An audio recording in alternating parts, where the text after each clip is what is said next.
Devant lui, et le roi se prosterne. Il n'y a pas de président qui peut se mettre debout devant lui. Vous connaissez déjà la personne dont je parle. Il n'y a pas un problème qui est au-delà de ses capacités. Tout ce qui se passe dans nos vies, il a déjà écrit avant même notre naissance. C'est lui qui a dit, avant même la conception, j'étais connu. Et pendant ta naissance, j'étais appelé.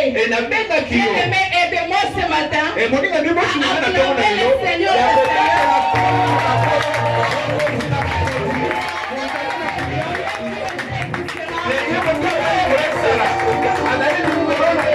Il est aujourd'hui là.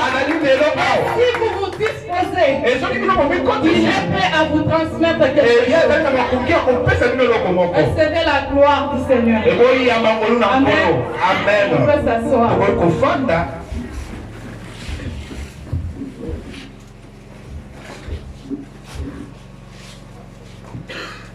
On m'a dit que le thème de ce mois, c'est marchons pour posséder notre héritage. Est-ce que nous croyons en héritage? Il est très intéressant. Parce qu'il y a les chrétiens. Ils pensent seulement que notre héritage. Oui, le travail que nous faisons pour Dieu. C'est parce que nous espérons. Nous allons posséder le ciel. Mais je suis venu vous dire. Le ciel n'est pas seulement l'héritage que nous avons. Il y a les promesses que Dieu a données pour ses enfants ici sur terre. Et si vous êtes un chrétien qui espérait seulement un héritage du ciel, c'est une bonne chose d'espérer. Moi je pense que Dieu a créé, il m'a dit son ange déjà ici sur terre. Je marcherai avec toi. Et quand je marche avec toi, tu dois savoir que tu appartiens à un Dieu. Et tout ce que tu demandes à mon nom, je te donne en possession. Et il ajoute, et quand tu fouleras la pointe de tes pieds, je te donne en héritage. Il ne s'agit pas du ciel. Il parlait des histoires terrestres. Il parlait de la terre ici. Je suis congolais. Et quand je suis entré aux États-Unis, Seigneur, je suis arrivé. Cette terre m'appartient. Toute la bénédiction de ce pays.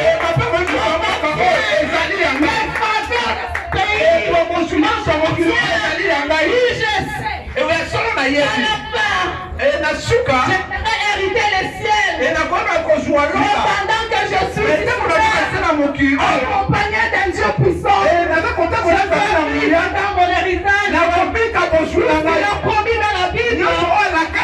Je vais palper la guérison. Je vais palper la prospérité. Je vais palper une bonne santé. Il a permis que je sois là. Quel terme de marcher avec Dieu. Il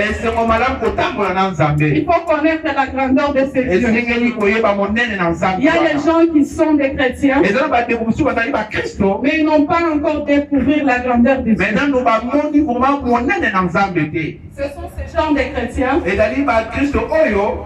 Quand tu as un petit problème, tu commences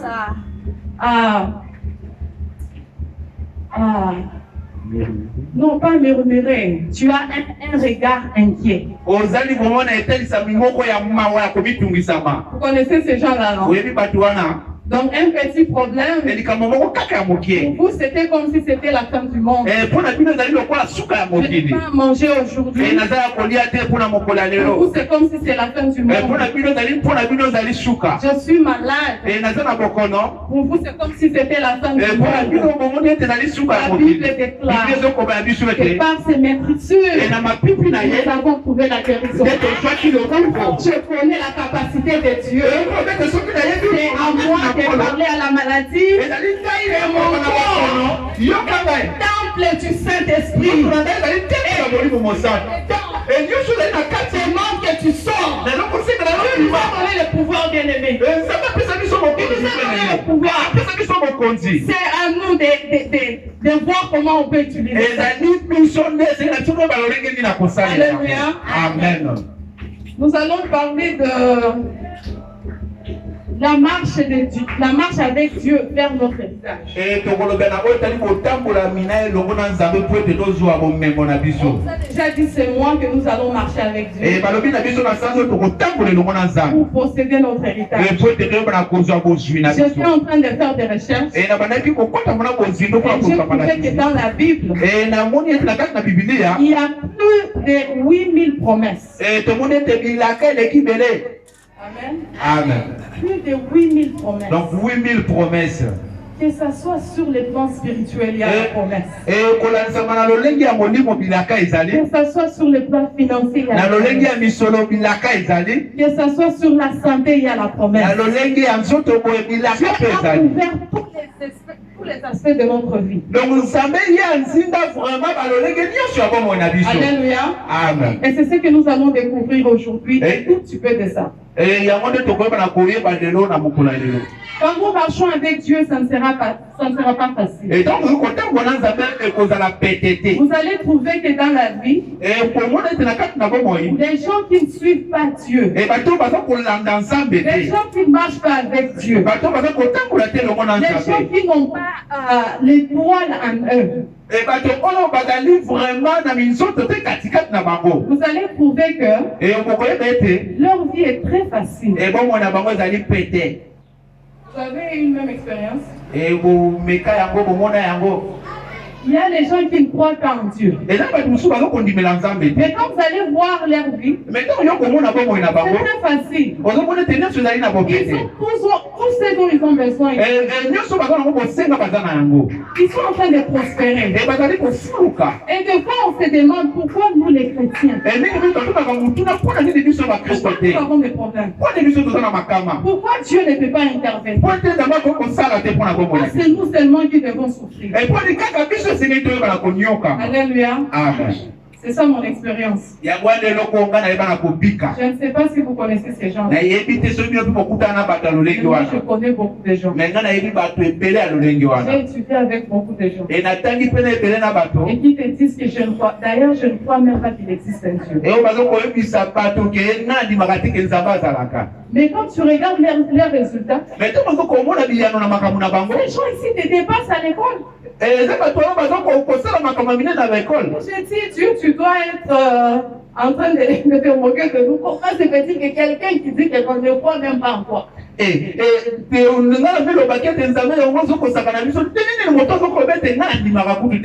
qui prions, on est en train de jeûner. On est un tout petit peu derrière eux là. Je refuse ça au nom de Jésus. Lisons un peu dans le livre d'Exode chapitre 14. Et nous allons lire quelques versets.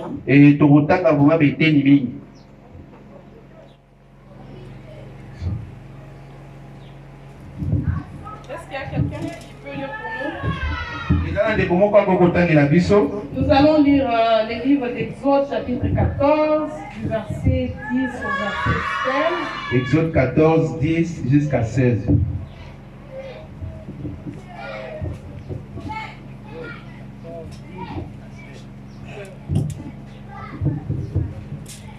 Exode 14, 10 à 16. J'ai lu au nom du Seigneur. Pharaon approchait les enfants d'Israël, levèrent les yeux et voici, les Égyptiens étaient en marche derrière eux. Et les enfants d'Israël eurent une grande frayeur et crièrent à l'Éternel. Ils dirent à Moïse, n'y avait-il pas de sépulcre en Israël, en Égypte, sans qu'il fût besoin de nous mener mourir au désert? Que nous as-tu fait en nous faisant sortir d'Égypte? N'est-ce pas là ce que nous te disions en Égypte? Laisse-nous servir l'Égyptien, car nous aimons mieux servir les Égyptiens que de mourir au désert. Moïse répondit au peuple, ne craignez rien, restez en place et regardez la délivrance que l'Éternel va vous accorder en ce jour. Car les Égyptiens que vous voyez aujourd'hui, vous ne les verrez plus jamais. L'Éternel combattra pour vous et vous gardez le silence. Parole du Seigneur.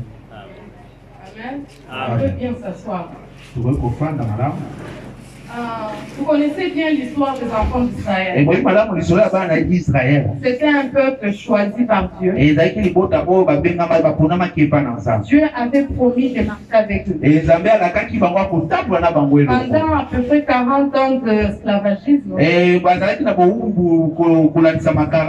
en Égypte, ils ont pleuré. Ils ont pleuré au Seigneur. Et le Seigneur a envoyé Moïse.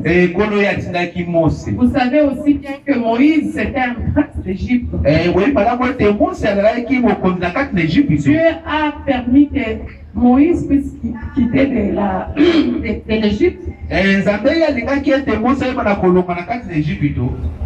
pour aller être préparé par Dieu. Et en fait, il est rentré en Égypte.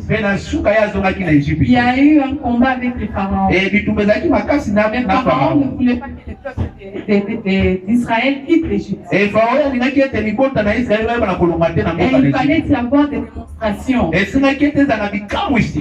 Et il y avait des démonstrations entre Dieu et aussi les petits dieux des Égyptiens.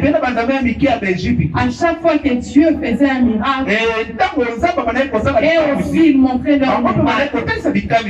Et juste à la fin, Dieu a permis de tuer tous les premiers garçons des Égyptiens. C'était alors que les pharaons a dit que les Israélites pouvaient quitter. Et ils sont partis. Arrivés en cours de route, c'était comme si les pharaons étaient dans un sommeil. Et ils venaient de se réveiller. Il a dit, j'ai changé. On va poursuivre ces Israélites. Parce que s'ils s'en vont, il n'y a personne qui sera avec nous pour nous aider. Ce sont ceux qui travaillaient pour nous. Ce sont ceux qui construisaient pour nous. Ils sont partis. Donc on ne va plus avoir des gens pour nous aider. Et les pharaons et son armée, ils ont commencé à suivre les enfants d'Israël. Sachez bien que Moïse était en communication directe avec eux. Mais je trouve que les enfants d'Israël étaient un peuple parfois qui était tiède. Ils étaient tièdes. Exact. Voilà. Ils étaient tièdes. Des fois, ils étaient vraiment en Dieu. Et il y a des fois où ils reculaient pour se dire que non. Nous faisons ce que nous voulons. Et pour que Dieu leur montre la capacité qu'il avait en tant que Dieu. Il a refusé de leur conduire par les raccourcis. Il a fait passer par un long chemin. Et ce qui est triste, C'est ce que le long chemin. Il fallait traverser la mer Rouge. Il n'y avait pas d'autre chose à faire. C'était soit traverser la mer Rouge, soit retourner à l'Égypte. Alléluia. Amen. Et ils sont là devant la mer Rouge. L'Éternel a dit, vous allez dormir ici. Et quand ils étaient en train de dormir, les pharaons et son armée étaient en train de les poursuivre. À un certain moment, bien aimé, les Israélites ont vu derrière que les pharaons venaient. Pas seulement qu'ils venaient seuls, très grande armée. Et ils avaient des chars. Ils étaient prêts pour tuer. Ils étaient prêts pour la guerre. Et le peuple d'Israël, souvenez-vous bien aimés, que Dieu leur avait dit que je suis avec vous. Mais en ce moment-là, les Égyptiens n'ont pas compris que Dieu était réellement avec eux. Tout ce qu'ils voyaient, c'était la mort. Et ils ont commencé à murmurer. Ils ont commencé à crier. Ils ont commencé à dire à Moïse, est-ce qu'il n'y avait pas de tombeau en Égypte? Est-ce qu'on avait dit qu'on était fatigué de travailler pour l'Égypte? Souvenez-vous bien aimés, c'est le même peuple qui priait jour et nuit pour que l'Éternel les délivre. Mais devant la mer Rouge, ils ont oublié que leur cri était entendu par Dieu. Et il avait envoyé Moïse. Et il avait dit que je serai avec vous. Il y a que l'armée de Pharaon n'est pas plus grand que le Dieu de l'armée des le Dieu que nous servons. Seulement sa parole est plus que les chars. Il n'a pas besoin de se faire pour combattre les ennemis. La Bible me dit que quand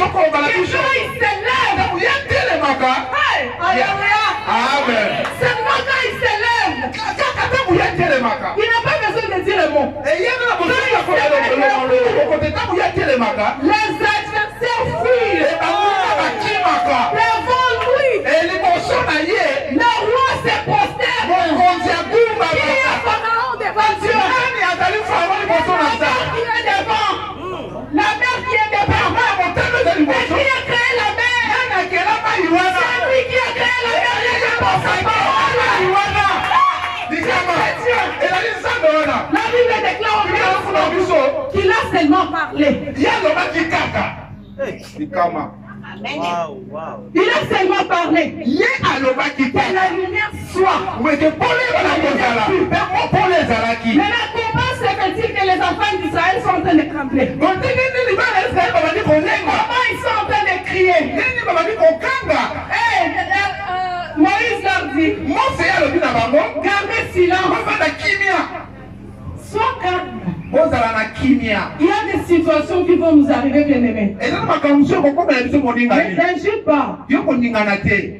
Parce que c'est ça la tendance de l'humain. Tu arrives devant une situation et tu commences à trembler.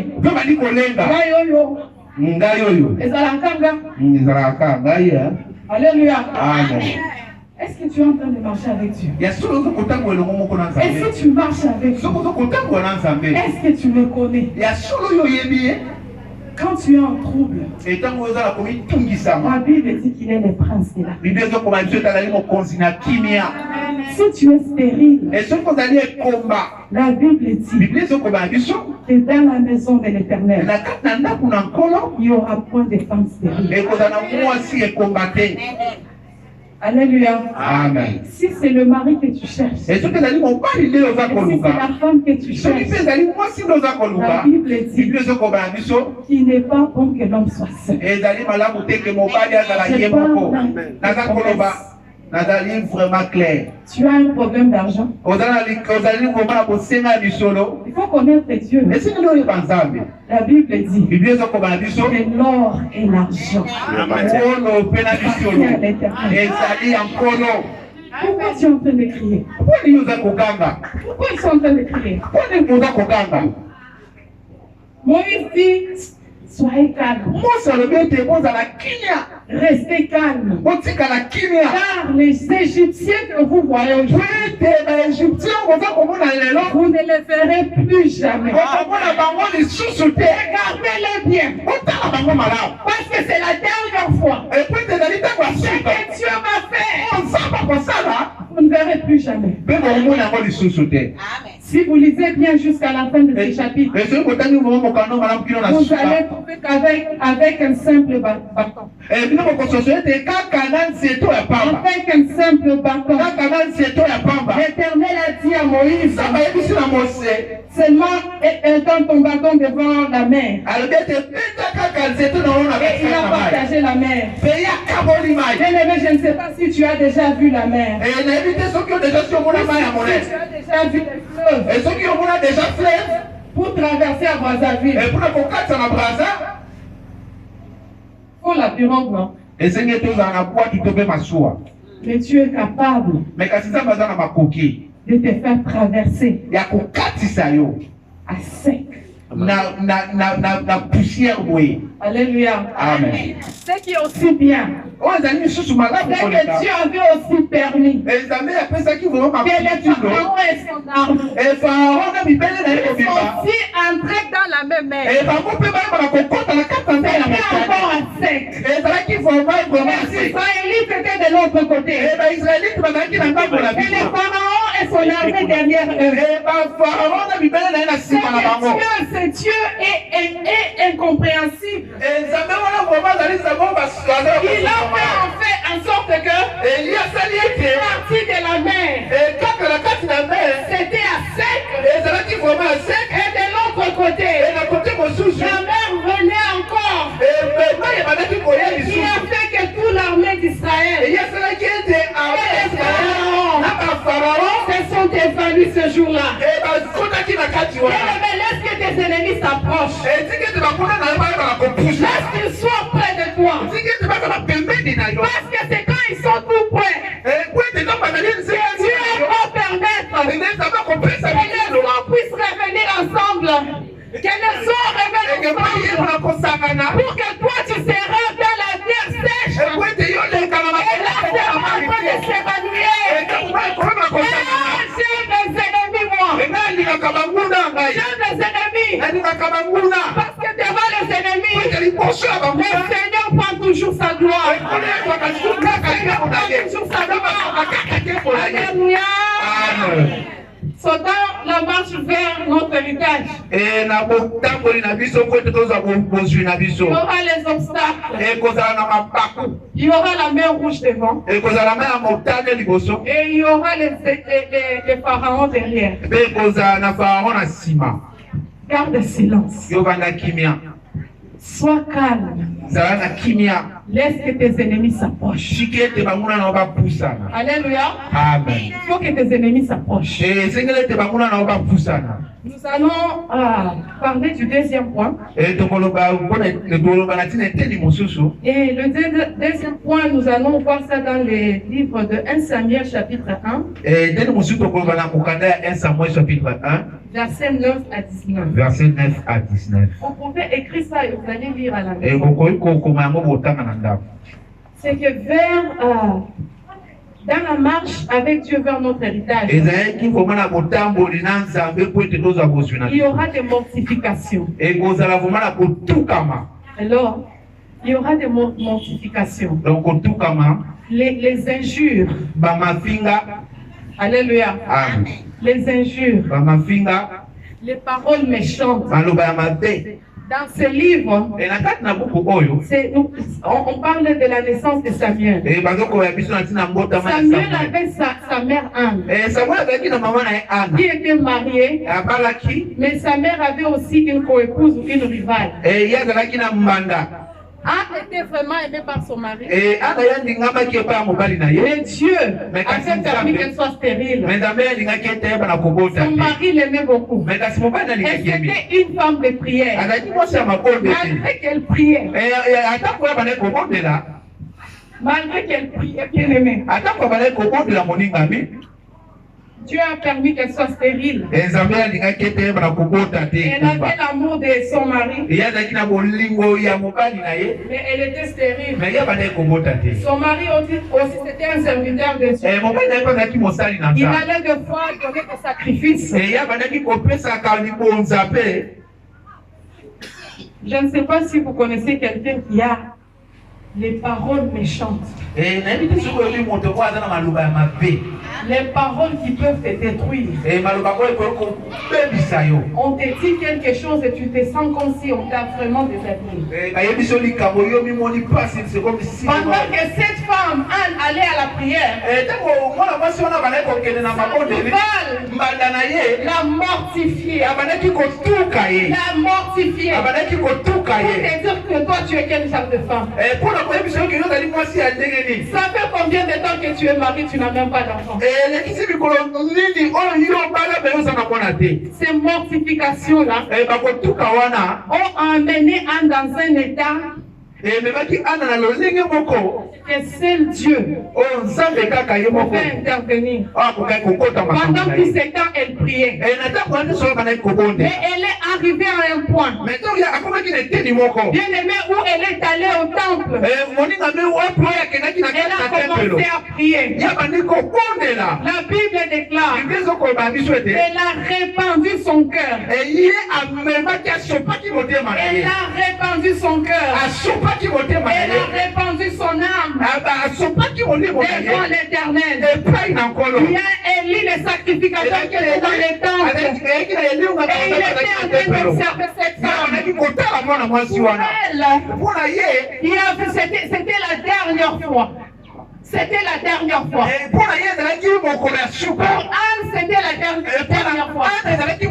Sa situation était arrivée au point que il fallait l'intervention divine. Il a commencé à prier à Dieu. Et maintenant, j'aime cette femme de Anne. Parce qu'elle est arrivée au point que sa volonté d'avoir un fils correspondait à la volonté de Dieu. D'avoir un serviteur. Cette femme a compris que Dieu ne fait rien que pour son intérêt. Quand tu demandes de l'argent, rien que pour toi, il est possible que Dieu ne te donne pas. Tu demandes le travail pour ton service seul. Il est possible que Dieu ne te donne pas. On a compris quelque chose. Pour toucher le cœur de Dieu, il fallait lui faire un sacrifice. Seigneur, si tu peux donner un fils, je vais te le donner. Reste dans ton temps. Servir toute sa vie. C'est Dieu qui aime ses intérêts. Il est temps que j'agisse. Parce que il est temps que j'agisse. Parce que j'aurai un serviteur. J'ai dit à partir de ce jour-là, tu auras un enfant. Il y a Élie qui est venu vers Anne. Et Élie a dit à Anne, il est encore matin. Et tu es déjà ivre. Est-ce qu'il n'est pas temps d'abandonner avec l'ivrognerie? Ah non, il y a des prières qu'il faut faire, bien aimé. Si tu arrives au bout, il y a des prières à faire. Tu peux bouger les trônes de Dieu. Tu as un problème pour bouger les terres de Dieu. S'il faut t'être privé d'un fils, s'il faut t'être privé d'un fils, il faut le faire pour bouger les cœurs de Dieu. Dit mon Seigneur, je ne suis pas une mauvaise femme.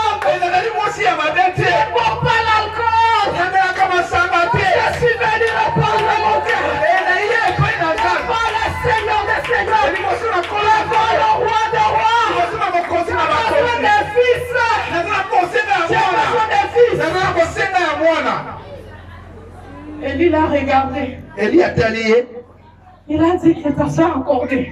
Il n'a pas prié pour Anne. Il a dit ce que tu as demandé aujourd'hui. La nuit qui vient, Anne était une mère. Anna komaki maman. Elle était une mère. Akomaki mwasi wazana mwana. Elle était une mère. Mwasi wazana mwana. Et elle a gardé sa promesse. Et pe ya simbaki bilaka wana. Elle a donné son enfant. Pe apesaki mwana na ye na kaka likopa. Elle n'était plus mère d'un seul enfant. Ya zalaki kaka mama ya mwana moko te. Dieu lui a béni avec beaucoup d'autres. Samba pakole na bana ebele. Dieu l'Éternel t'accorde selon ta foi. Continue de faire plus que la sama pose à monter. Alléluia. Amen. Que les mortifications sont bonnes. Et que tout capé dans la kamala. Moi j'aime. Là, il y a un mot. Parce que ça me pousse vers Dieu. Quand je n'ai plus de paroles à dire, ça me pousse vers Dieu. Alléluia. Amen. Nous allons terminer.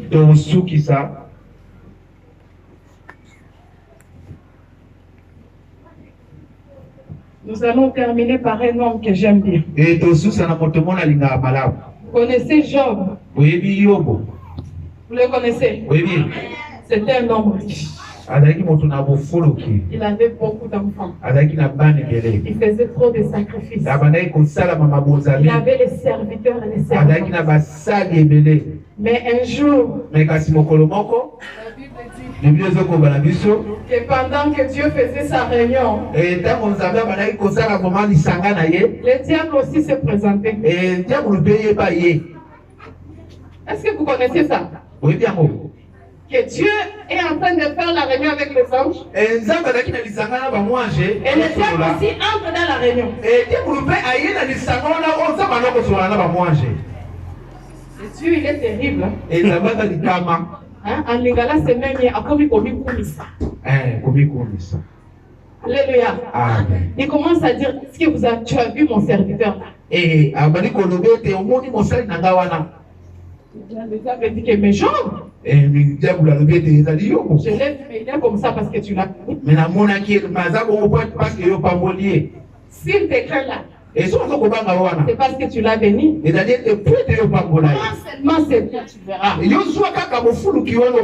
Il va te détester. Il va te jurer. Il va te laisser. Dieu dit non, c'est pas mon serviteur là, va, tu peux prendre. Dieu a permis que le diable touche au bien des gens. Que le diable touche aux enfants de Job. Que le diable touche même la santé des gens. Alléluia. Amen. Dieu a permis. Et jusqu'à la fin, Job avait des amis, non? Vous connaissez bien que quand vous avez l'argent, vous aurez les amis. Quand tout va bien, il y aura des amis. Vous connaissez que Job avait une femme qui était tout le temps peut-être en train de dire chérie, tu sais, je t'aime. Et quand sa santé a été bien aimée, quand il a tout perdu, non, le monde n'est pas bon. Quand vous lisez dans le livre de Job, hein,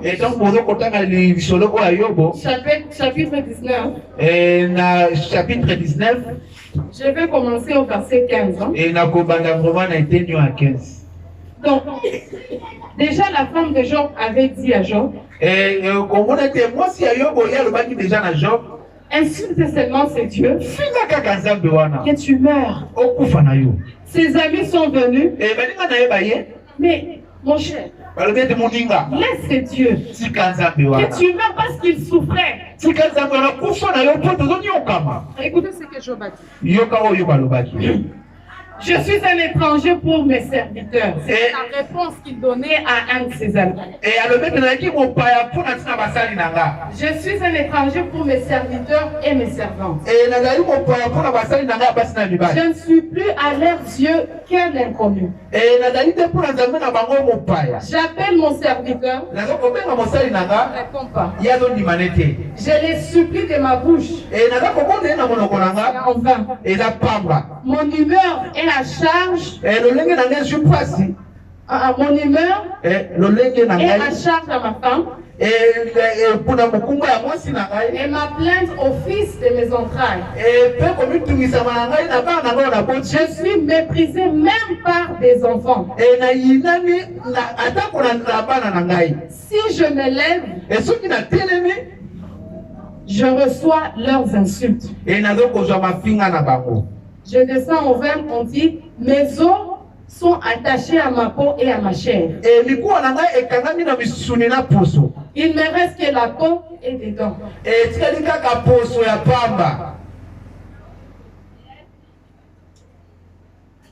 Alléluia. Amen. Un homme qui était riche, qui donnait ses biens, qui était adoré par des gens, arrive au point que même ses serviteurs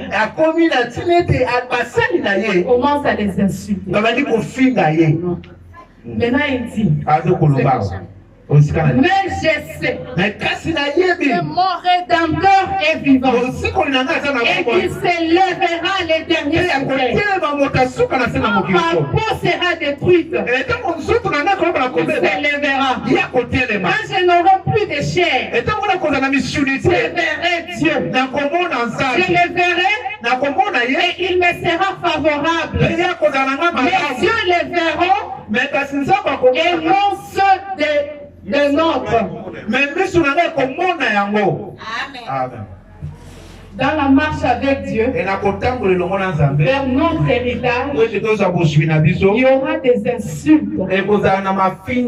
Tes amis vont se détourner contre toi. Peut-être même que ta femme va te décourager. Bien aimé, si tu avais aimé une femme et tu avais un bon travail, tu n'as plus ce travail-là. Les femmes, nous sommes toujours les premiers à dire.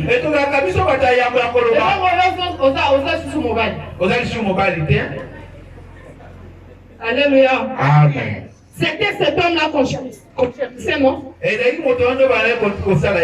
peut y arriver un point dans votre vie. Hein? Même les gens qui se prosternaient vers vous. Tu les regardes, tu les salues. Hein?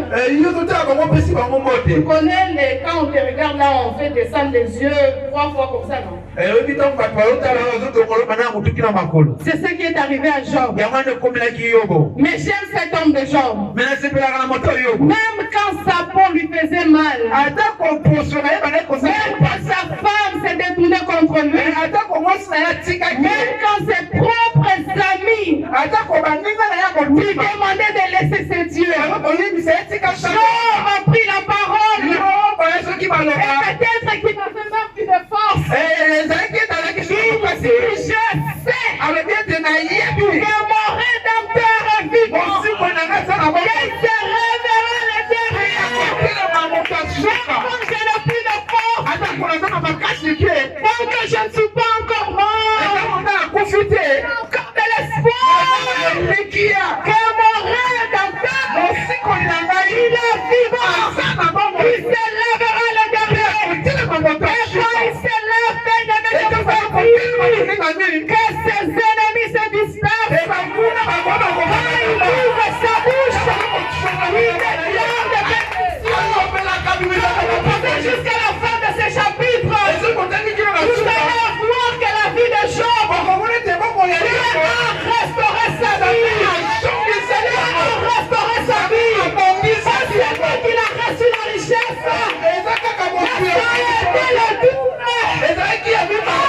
J'aimerais voir ces amis-là.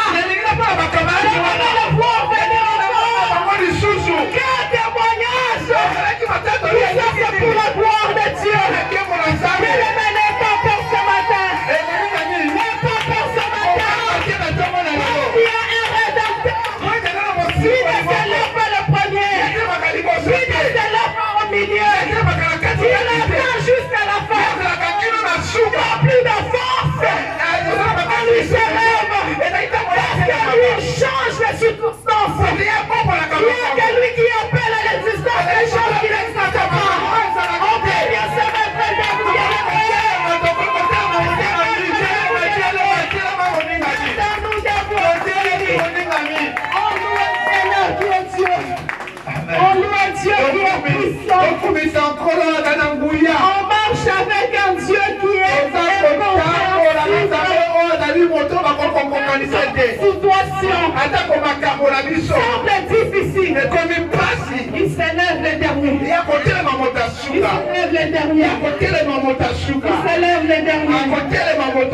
Est-ce qu'il y a quelqu'un qui a un problème? Est-ce qu'il y a quelqu'un qui est déjà arrivé à la fin? Est-ce qu'il y a quelqu'un qui est devant la mer rouge? Est-ce qu'il y a les Égyptiens qui poursuivent quelqu'un? Il est aujourd'hui là. Il est ce matin. Il est ce matin. Il veut créer une chaîne pour toi, bien-aimé. Il veut restaurer ta vie ce matin. Il veut marcher avec toi ce matin. Il y a quelqu'un qui veut recevoir la prière de l'homme de Dieu. Il y a quelqu'un qui a besoin de la restauration. Vous pouvez venir devant. Il y a quelqu'un qui a besoin de l'aide. Vous pouvez venir.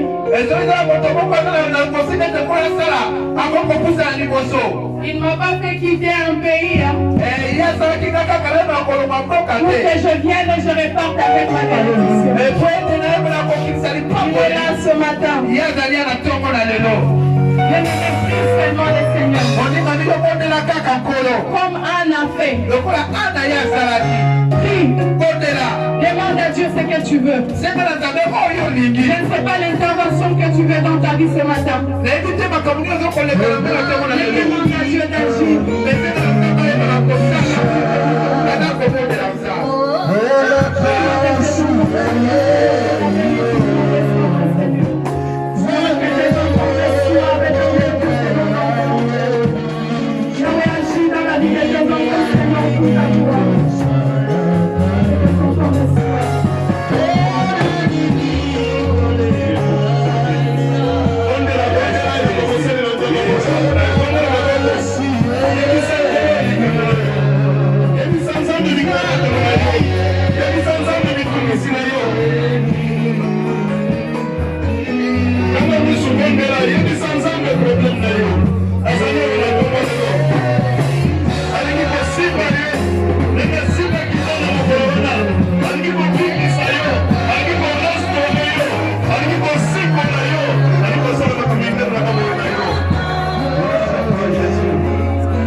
Solution ya problème na yo na kondima na yo na nzela na libondeli na déclaration ya motei na biso atomba leo.